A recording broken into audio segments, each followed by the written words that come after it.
Amase Walkamba, Chairperson EMC. These are the results that we got out of the 3 phases that we went through. Number 1 was Kika Frederick. Kika Frederick, in the percentage, he has 8.9, getting the 10th position.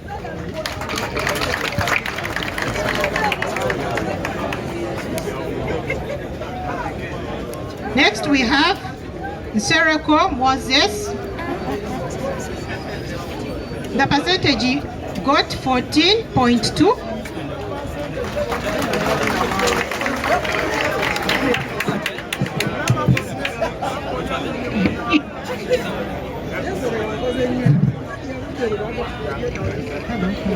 Being in the 9th position. Next was Kulia Saulo. He got 20.1. Being in the 7th position. Next was Mulumba Matthias, who got 23.9, being in the 7th position.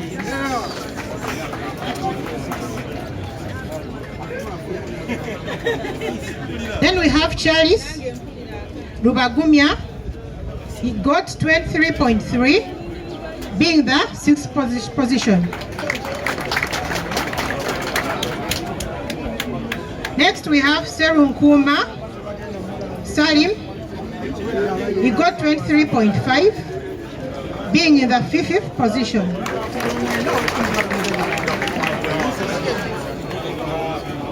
Next we have Senkungu Kenneth. He got 25.5, being in the 4th position.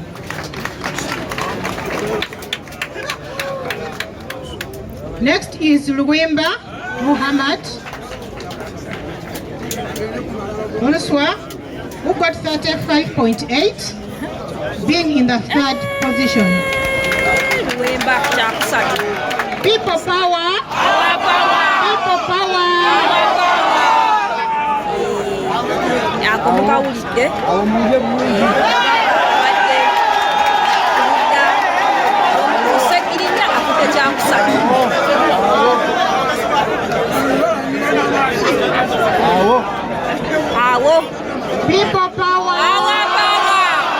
People power!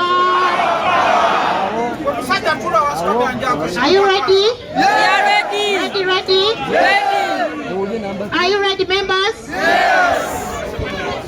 The next is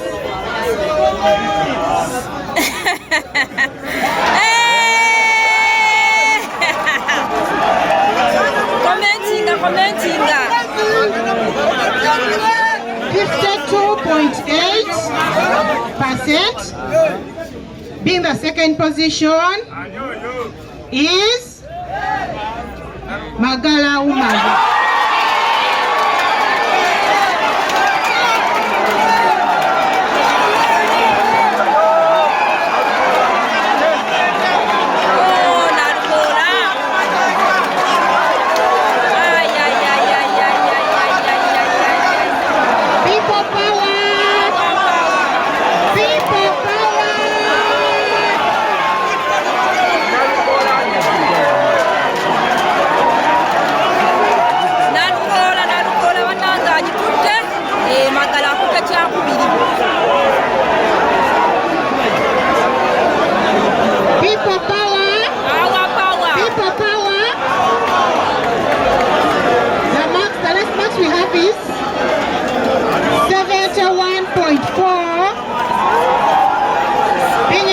Position is Council Luyimbazi.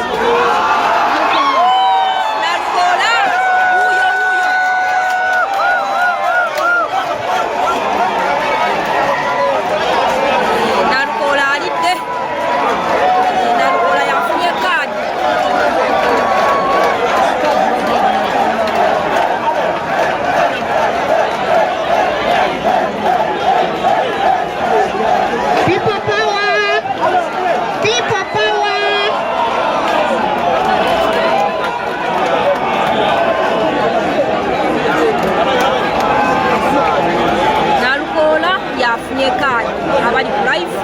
bategeeza n'omulala Nalukoola gwe bawadde kaadi. I, Mase Walukamba, being the chairperson of EMC of the National Unity Platform, I'm here to declare Elias Nalukoola Luyimbazi being our official flag bearer for Kawempe North Division by election.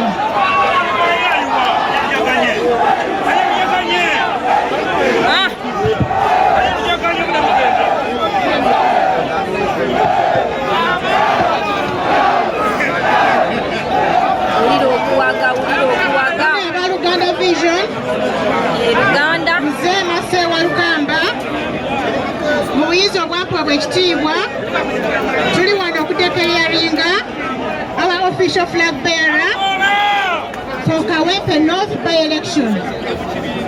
Amanya geye Council Luyimbazi Nalukoola. Congratulations.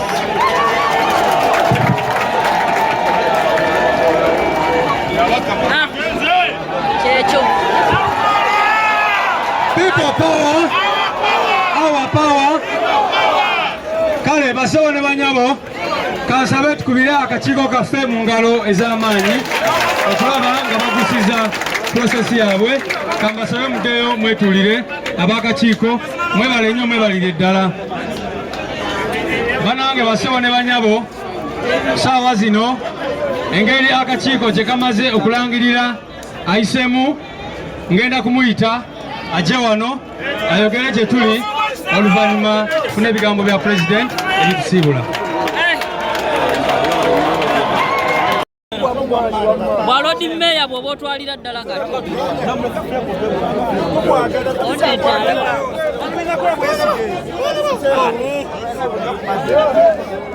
Nserekoto umula.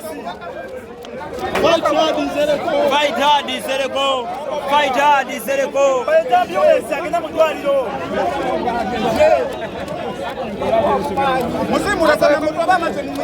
Ongera mwireko bazi.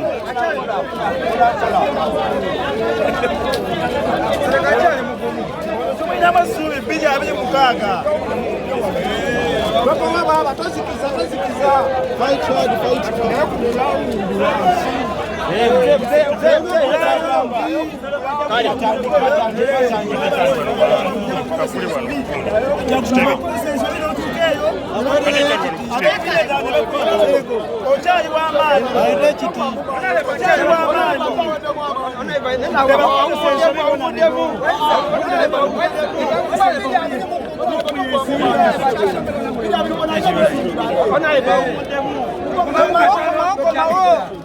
Omukuru ate ogubadde omukuru awumuddemu ajagwa bulungi era wobimanyi muwe kumazi anyweko naye akyali w'amaanyi Nserekoto wumula fight hard Nsereko fight hard naye nga temuyiridde butekata tuyana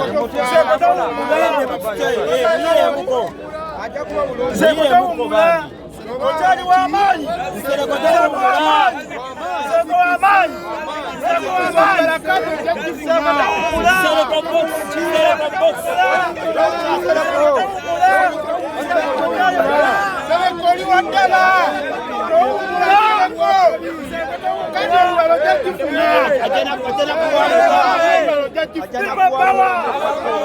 Power.